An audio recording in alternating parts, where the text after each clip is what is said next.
Assalamualaikum warahmatullahi wabarakatuh.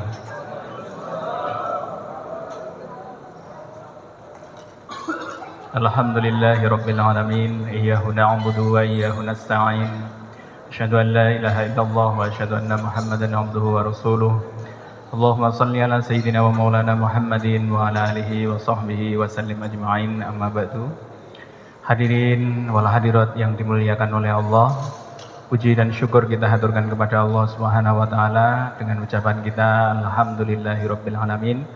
Salawat dan salam mari kita lantunkan bersama, kita sanjungkan bersama kehadiran junjungan kita Nabi Muhammad sallallahu alaihi wasallam yang menjadi teladan kita dalam menjalankan syariat, yang menjadi imam kita dalam kebaikan, dan yang kita nanti akan mendapatkan, akan menanti dan merasakan syafaatnya yang syafaatul uzma di yaumil qiyamah.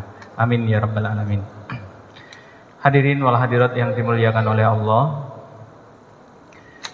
di dalam kitab Arba'in, hadis Arba'in An-Nawawiyah yang ke-40, itu ada hadis yang pendek yang diriwayatkan oleh Ibnu Umar dari Rasulullah dan dirawikan juga oleh Imam Al-Bukhari dan Sahih, dan ada juga di dalam kitab Al-Bukhari di hadis ke-2000 sekian. Bunyinya seperti ini: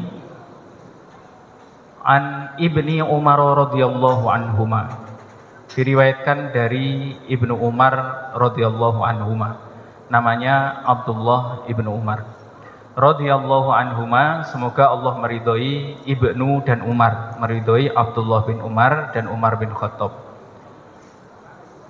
Qala, berkata Ibnu Umar, akhadha mengambil Rasulullah sallallahu alaihi wasallam bimangkibi, pundakku.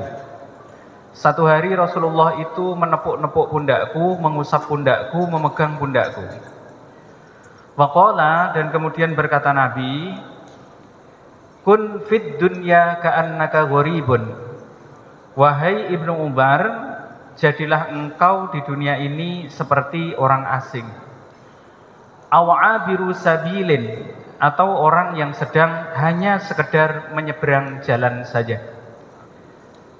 Waqala Ibnu Umar, kemudian Ibnu Umar berkata kepada perawi selanjutnya, beliau menyampaikan, fa idza amsaita, maka ketika engkau bertemu dengan waktu sore, fala tandiris sobaha, maka jangan menunggu pagi, menunda pekerjaan yang baik sampai pagi. Fa idza asbahta, dan ketika engkau berjumpa dengan pagi, fala tandiril masaa, jangan engkau menunggu waktu sore. Wa khudh min sihhatika, dan perhatikanlah, manfaatkanlah masa sehatmu, qabla maradika, sebelum datang penyakitmu.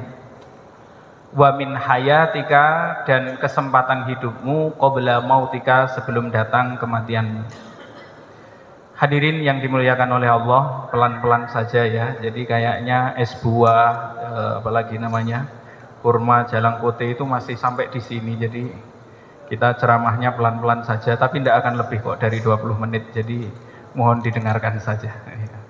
Paling juga tidak mungkin kuat lama-lama. Bismillahirrahmanirrahim. Jadi pentingnya Rasulullah itu menyampaikan, di dunia ini kadang-kadang kita harus menjadi orang asing.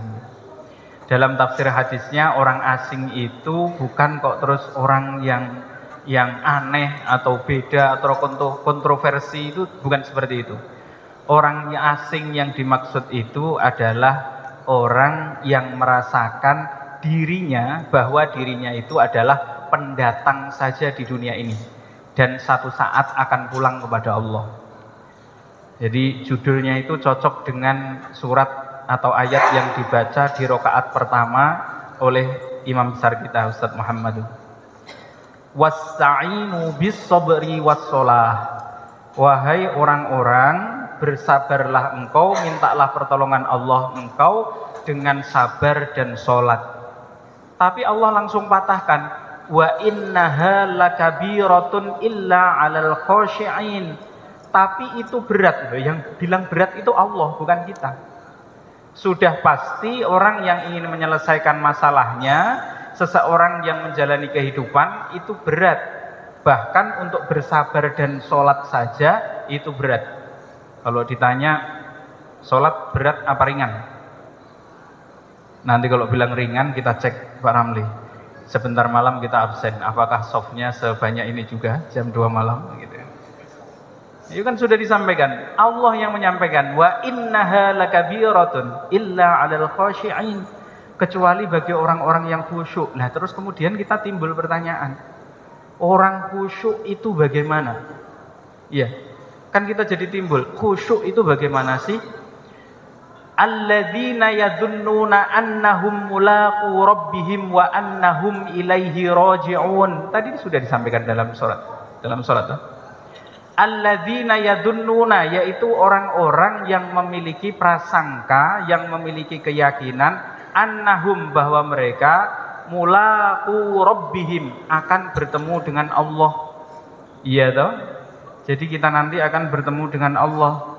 Makanya ada slogan, ada tagline, senang sementara, sakit sementara, bahagia sementara, sehat sementara, hidup sementara, begitu. Nanti ketemu Allah yang lama. Annahum mulaqu rabbihim wa annahum ilaihi raji'un, dan sesungguhnya mereka akan dikembalikan kepada Allah Subhanahu wa taala.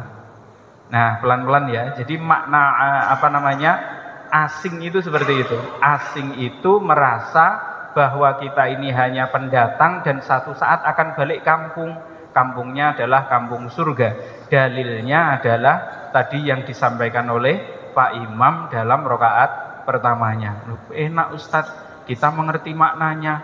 Nah, kita ini tidak tahu, makanya dikasih tahu. Nah, gitu ya. Ya, bercandanya begitu. Mohon maaf ya. Nah, mari kita lanjutkan. Awabiru sabilin, atau hanya sekedar orang yang menyeberang jalan dari alam rahim, kan dari alam arwah, alam rahim, alam dunia menuju alam barzakh. Nah, ini kan perjalanan panjang, seolah-olah alam dunia ini adalah penyeberangan kita dari alam rahim menuju alam barzakh. Hadirin yang dimuliakan oleh Allah, coba kita renungkan sejenak. Ada alam yang kecil yang ada di dalam perutnya ibu. Jangan bilang besarnya rahim itu sebesar perut, tidak. Di dalamnya itu ada ma'idah, ma'idah itu lambung. Ada am'a, am'a itu usus-usus dan yang lain-lain. Lah itu berarti kalau rahim hanya sekian. Sama dengan barzakh. Barzakh itu coba kalau kita lihat kan hanya 1,5 meter, setengah kali 60 kali 2 meter itu, atau 1 meter kali 2 meter itu yang paling luas. Coba kalau kita renungkan begitu.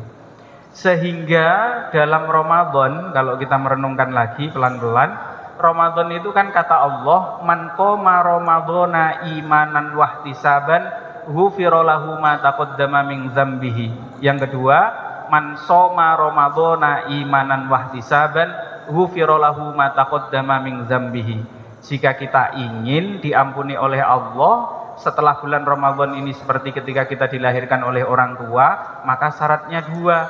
Yang pertama sepenuh iman, yang kedua wahtisaban. Kata ihtisaban itu artinya fokus, total, prioritas. Jangan-jangan kita ini tidak prioritas puasanya. Iya. Jangan-jangan tarawihnya bukan prioritas. Jangan-jangan nanti ibadah-ibadah yang lain bukan prioritas. Tapi ya masih lebih baik lah. Seandainya dibilang, Ustaz tidak enak tetangga pergi ke masjid semua, jadi saya tidak pergi. Ya masih baik lah. Ya. Meskipun tidak prioritas tetap baik. Artinya kalau bukan prioritas, ya mungkin pahalanya tidak sesempurna itu. Ibadah itu abiru sabilin, seperti orang yang menyeberang. Artinya adalah benar-benar kita ini sadar, oh iya ya, tidak ada hal-hal yang perlu kita ributkan di bulan Ramadan ini. Baik hal-hal itu yang bersifat politis, ya kecuali adalah mereka yang memangku kebijakan. Kalau kita bukan, kita hentikan dulu. Tidak perlu kita berdebat tentang masalah ekonomi kalau kita bukan pemangku kebijakan atau orang-orang yang berkepentingan di dalamnya. Mending kita tenang beribadah kepada Allah. Atau kita mungkin tidak usah perlu ribut-ribut dengan ibu, dengan anak-anak kita, masalah baju baru, masalah pakaian, masalah rumah yang belum dicat dan sebagainya. Kan Rasulullah menyampaikan kan, ini sering kita ulang-ulang, kul washrab walbas watasaddaq bighairi sarafin wala makhilah. Perhatikanlah 3 hal ini, jangan berlebihan, maka hidupmu tenang. Makan dan minum jangan berlebihan. Kadang-kadang kita ribut mau buka di mana, perut itu hanya segini, masuknya hanya 1 piring. Biar menunya semeja penuh, yang kita makan juga sedikit. Makan dan minum, mau minum ada es buah, ada susu, ada madu, macam-macam. Yang kita bisa minum mungkin hanya 1 teguk, 2 teguk, atau 1 gelas, 2 gelas. Tidak mungkin kita bisa minum semuanya. Kul washrab, perhatikan makan dan minumnya. Walbas, dalam pakaian, lebaran pakaian baru, kendaraan baru, rumahnya dicat. Kata ilbas, kata labisa, kata pakaian, malbas. Malbasun itu sesuatu yang dipakai, itu memiliki 3 makna. Malbasun pakaian, markabun kendaraan, maskanun tempat tinggal. Ya memang manusia itu akan sering gelisah jika dihadapkan dengan 3 hal itu. Dihadapkan dengan rumah tempat tinggal kita yang mungkin tidak sebagus tetangga, catnya, hanya masalah catnya. Yang kedua di masalah kendaraan yang tidak sebaru, usianya tidak seremaja kendaraan tetangganya. Yang terakhir yang pakaiannya tidak sama seperti tetangga. Nah kita ngomongnya saya aman Ustadz, tapi anak-anak saya sama. Ya sama. Kejadian 1 hari kita kisahkan. Sayyidina Umar bin Khattab, ketika yang meriwayatkan hadis ini kan Abdullah bin Umar. Abdullah bin Umar itu ketika kecil, beliau tambalannya lebih dari 4 tambalan pada tubuhnya. 1 hari ketika beliau berada di madrasah, ditegur oleh temannya, kamu kan anak khalifah, masa baju aja tambal-tambal. Umar bin Khattab sebagai manusia biasa memiliki hati yang lembut. Oh iya ya, kalau baju saya tambal, saya aman, orang tua. Tapi kalau anakku baju tambal, aku tidak kuat. Kemudian Umar bin Khattab pergi menuju Baitul Mal karena tidak ada uangnya. Sampai di Baitul Mal, kemudian asta'ir, saya ingin meminjam sedikit dari gajiku bulan depan untuk membelikan baju anakku. Jawabannya di Baitul Mal bagaimana? Kamu berani jamin Umar kalau bulan depan masih hidup? Nah, bayangkan. Nah, kita ini pay letter. Apalagi kredit card. Ustadz, kan boleh-boleh saja. Ya siapa yang melarangmu, yang kita yang pakai. Tapi secara ilmu kan berarti kita akan mengganggu konsentrasi ibadah kita di bulan Ramadan. Dan begitu juga itu akan mengganggu ibadah-ibadah kita di luar Ramadan. Hadirin yang dimuliakan oleh Allah, sedikit yang bisa saya sampaikan pada malam hari ini. Karena basicnya kajian jadi tidak bisa ceramah. Tapi kalau ceramah ya mudah-mudahan tetap ada manfaatnya. Fadzakir fa inna dzikra tanfa'ul mu'minin. Tetaplah menyampaikan karena penyampaian itu akan memberi makna, memberikan manfaat kepada orang yang beriman.